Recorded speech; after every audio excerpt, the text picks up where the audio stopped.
everyone. In the video on choosing a plastic surgeon, I mentioned a team. I'd like to give a little more detail around that and talk about recovery as well. So the team, as I mentioned, is your board certified plastic surgeon, your board certified anesthesiologist, the hospital staff, and the office staff. But there's another person on the team that you need to think about, and that's you. You're actually in the driver's seat for part of this. You're doing the research, you're deciding on the procedure, and you're making a decision on the surgeon. So that you're playing a very important role here. But there's another aspect to it, and that's your recovery. You should organize what I call your home team. That's your friends and family and people that are going to be helping you during your recovery. You need to spend some time organizing them, deciding who's going to do what, who's the cook, who's the driver, who's the shopper, all of those things. And also describe to them what you're going to be going through and the schedules you're going to have so that you can be sure those people are there when you need them. And there's no surprises. Get your medications in advance. You'll get prescriptions, so go and get those in advance. But I would also recommend you think about your food in advance. So what I did is I went and I actually cooked some meals and had them in the freezer and had them all ready to go, so I didn't even have to do anything. You know, you can have some help with that too. Whatever works for you, and have the foods that you think that would be appropriate for after surgery.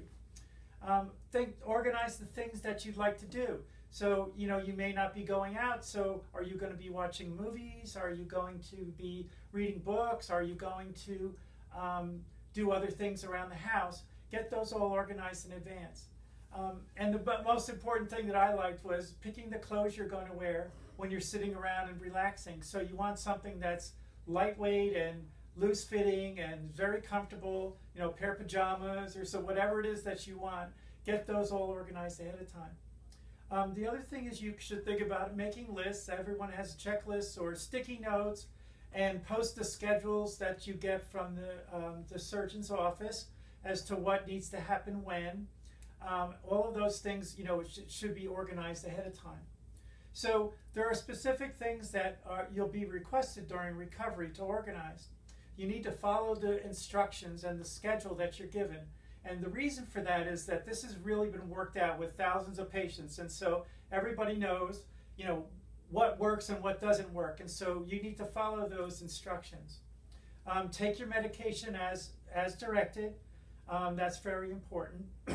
You should also be keeping in touch with the office, and they won't let you get away. They will call you and say, how are things going? And so be prepared for that and have questions and communicate things. If you have a concern, say you're seeing something, you're not sure if it's important or not, bring it up and they'll gladly tell you that. It's really important that you feel comfortable during your recovery as well.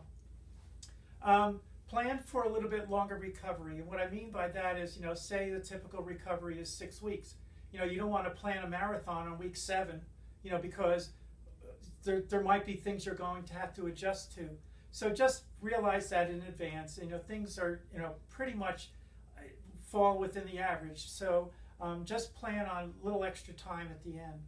And one thing that you should know, and you should remind everybody else around you, is that your emotions are going to go up and down during this whole process. So you're going to be really excited in the beginning, and then you get a little anxious before the surgery, and then you have your recovery, and so, you know, you're probably not going to feel totally like yourself in the beginning, and then it's going to get better over time. So, you know, people need to know that, and so that you're not just going to come back and be yourself again.